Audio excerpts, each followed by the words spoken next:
Pour la semaine du 23 au 1er mars 2026, le ciel est marqué par une transition majeure vers les énergies d'eau, mais aussi par une certaine prudence nécessaire dans les échanges. Voici les principaux mouvements planétaires. Bienvenue sur Arcane Cosmique. On commence avec Mercure qui entame sa rétrogradation à partir du 26 février. C'est l'événement majeur de la semaine. Parce qu'en fait, il devient rétrograde dans le signe des Poissons. Alors au niveau de son impact, attendez-vous à des quiproquos, des retards administratifs ou des malentendus émotionnels. Effectivement, Mercure, la planète de la communication, vous doutez que ça va devenir un petit peu moins logique et ça va devenir, grâce aux poissons, plus intuitif. Alors, je vous conseille de vérifier 2 fois, notamment vos emails, et surtout de ne pas signer de contrat majeur durant cette phase qui durera jusqu'au 20 mars. On passe au premier quartier de lune le 24 février. Effectivement, elle rentre dans son premier quartier dans le signe des Gémeaux. Alors, comment ça va nous impacter ? Ça va nous apporter un besoin d'action et de décision après des intentions posées lors de la nouvelle lune précédente, tout simplement. Alors, ça va être une journée dynamique pour trier l'information, même si le carré avec les planètes en Poisson peut créer une tension entre la raison et le ressenti. Mars en Verseau va secouer Uranus le 27 février. Il s'agit ici d'un aspect de tension, ce qu'on appelle une position en carré, qui se forme tout simplement entre Mars, qui rentre en Verseau et qui est en Verseau tout simplement, et Uranus qui, cette planète pour sa part, est en Taureau. Alors ce transit, clairement, il va être électrique et surtout imprévisible. Il peut notamment générer une forte envie de liberté ou alors des changements brusques dans les projets collectifs.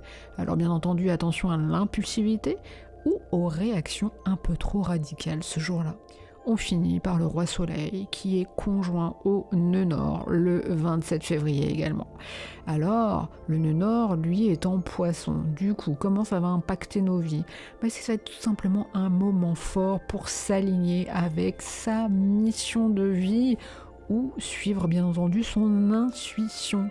Alors pour beaucoup d'entre nous, cela va marquer un sentiment de destin ou une prise de conscience importante sur la direction à prendre.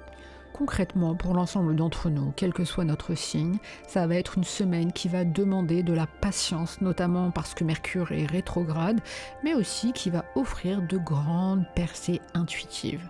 Alors clairement, on quitte la logique pure pour naviguer au ressenti. On passe au signe de terre pour les amis Taureau, Vierge et Capricorne. La thématique principale pour cette semaine, ça va être une notion de flexibilité nécessaire pour que les choses se passent au mieux ou pas trop mal, on va dire. Alors vous, il y a un gros amas planétaire en Poisson. C'est le signe qui est opposé ou complémentaire en fonction de quel signe vous êtes. Et en fait, cette situation-là, elle va venir bousculer votre besoin de structure.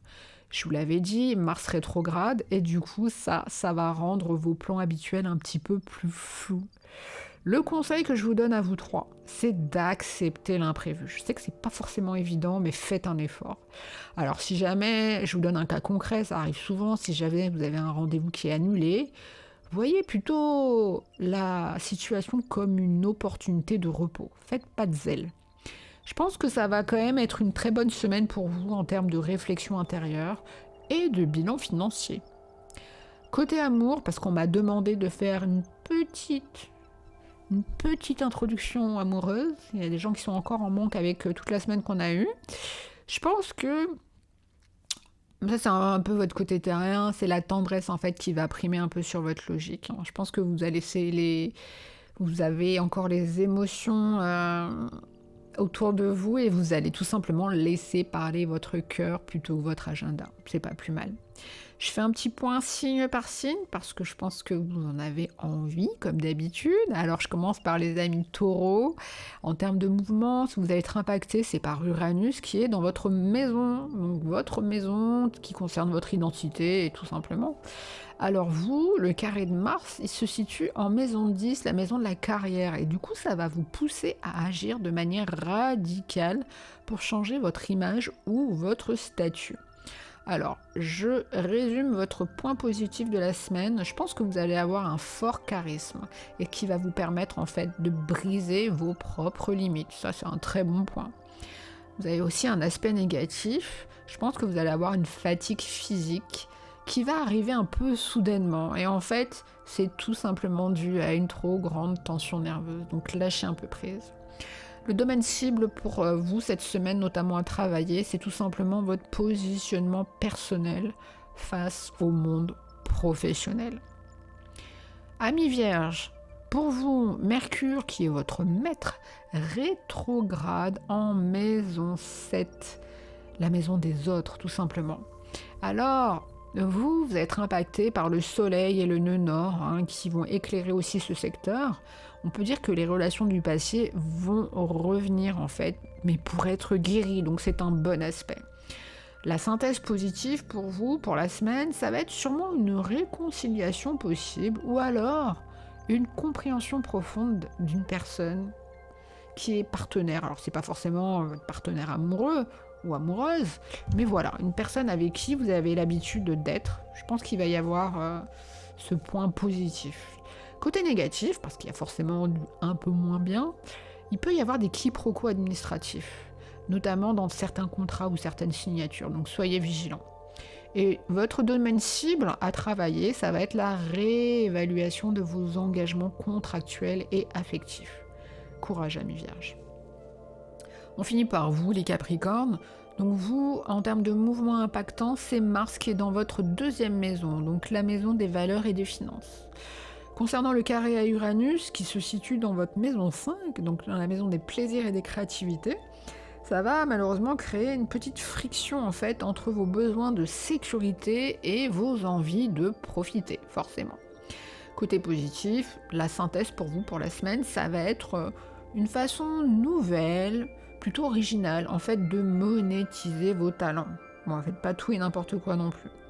Et le côté un petit peu moins flamboyant, le côté qu'on appelle un peu négatif, c'est que possiblement vous ayez une dépense imprévue, soit liée à un loisir, soit liée à un enfant. Le domaine cible pour vous cette semaine à travailler, qui va être impacté, c'est la gestion de votre plaisir sans compromettre votre stabilité. Je fais une petite parenthèse parce que certaines personnes dans mon entourage m'ont demandé de leur expliquer les grands aspects de l'astrologie et du coup un petit point pédagogique pour les personnes que ça intéresse. Les concepts clés en fait, notamment pour cette semaine, notamment les planètes rapides par rapport aux planètes lentes. Il faut savoir que les planètes rapides, c'est les principales, à savoir le Soleil, Mercure et Mars. C'est ce qui parle en fait de notre personnalité, de notre tout simplement emploi du temps. Essayez de vous rappeler ça. Les planètes lentes, qui sont plus structurelles, notamment Uranus, Neptune, Pluton, c'est des planètes qui mettent des années, voire des décennies à traverser un seul signe. Et elles représentent du coup des forces beaucoup plus collectives et bien entendu des transformations beaucoup plus profondes. L'aspect en carré, souvent on me demande mais qu'est-ce que ça veut dire cet aspect-là ? C'est un aspect de tension. Imaginez-vous un carré avec les tranches qui sont un peu pointues. Et ben voilà, ça provoque des tensions. Alors tout simplement, au niveau astrologique, imaginez-vous tout simplement deux planètes à un angle de 90 degrés. En fait, concrètement, symboliquement, on peut dire qu'elles ne se comprennent pas. Et du coup, elles se percutent. C'est ça qu'on appelle le fameux carré, cette fameuse tension en fait dans l'aspect. Parce que ça crée un conflit qui nous oblige à agir. A contrario, il y a la conjonction. La conjonction, c'est un aspect d'union. C'est quand deux planètes sont exactement au même endroit. Leurs énergies, en fait, elles fusionnent pour le meilleur ou bien entendu pour le pire. On va faire un dernier point un petit peu plus long pour l'aspect un peu plus délicat de la rétrogradation. La rétrogradation, beaucoup de personnes ne la comprennent pas. On aura beau l'expliquer, ça ne rentre pas. Mais je peux comprendre, c'est pas forcément évident. Donc je vais essayer de démystifier ce phénomène. Notamment pour cette semaine, on va prendre l'exemple de Mercure qui rétrograde. Donc beaucoup de personnes vont se dire « Ah là là, ça va nous apporter la poisse ». Mais en fait, en réalité, c'est purement mécanique et observationnel. Alors, concrètement, je vais vous expliquer avec ce cas concret qu'on va subir cette semaine avec Mercure qui rétrograde du coup le 26 février. Alors, il faut vous imaginer un effet d'optique. On va prendre tout simplement un train. Je pense qu'il y a beaucoup de personnes d'entre vous qui prennent le train, le métro, ce genre de transport. D'un point de vue astronomique, en fait, une planète, il faut comprendre, parce qu'il y a beaucoup de gens qui me disent « Ah, la rétrogradation, c'est quand la planète, elle recule. » Non, en fait, une planète, vous vous doutez bien qu'elle est toujours en mouvement, elle prend son élan, elle tourne sur elle-même, elle fait sa petite rotation, elle fait sa petite danseuse, plus ou moins rapidement, mais en tout cas, une planète ne recule jamais. Déjà, vous partez de ce postulat, une planète, elle est toujours en mouvement, elle ne va pas reculer. C'est pas une voiture, elle n'a pas un frein à main ou un manche à bras.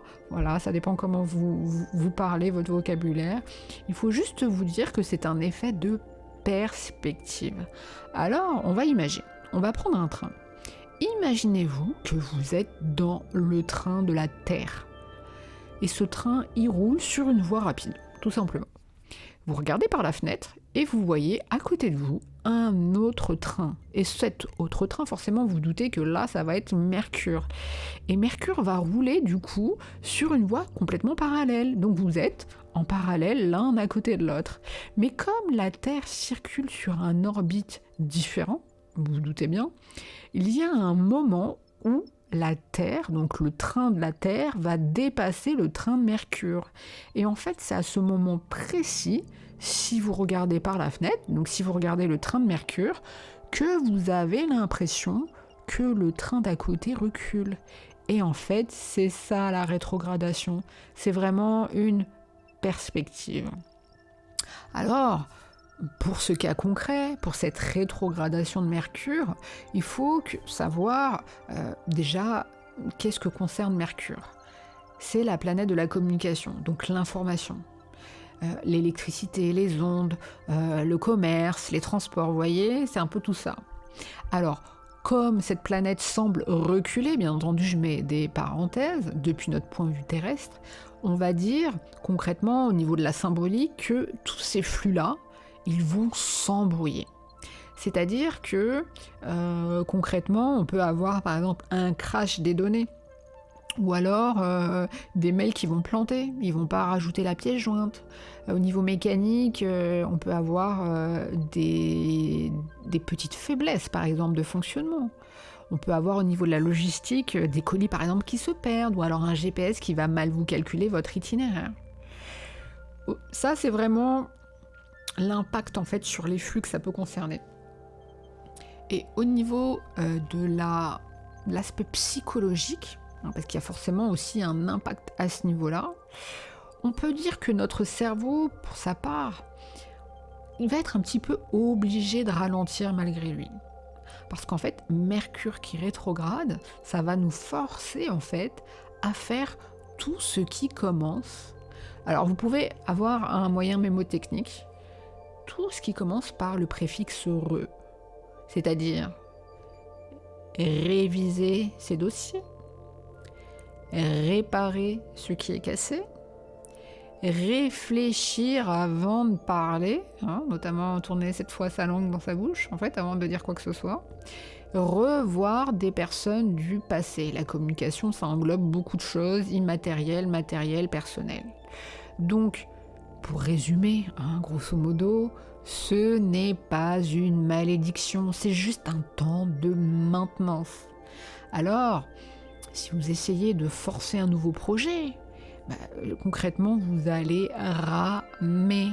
Si vous utilisez cette semaine pour peaufiner ce qui existe déjà, vous serez sûrement, pour l'inverse, beaucoup plus efficace, plus redoutable, on va dire, dans ce domaine-là. J'espère que ça a permis à certains et certaines d'entre vous d'entrevoir un petit peu mieux ce qu'est une rétrogradation.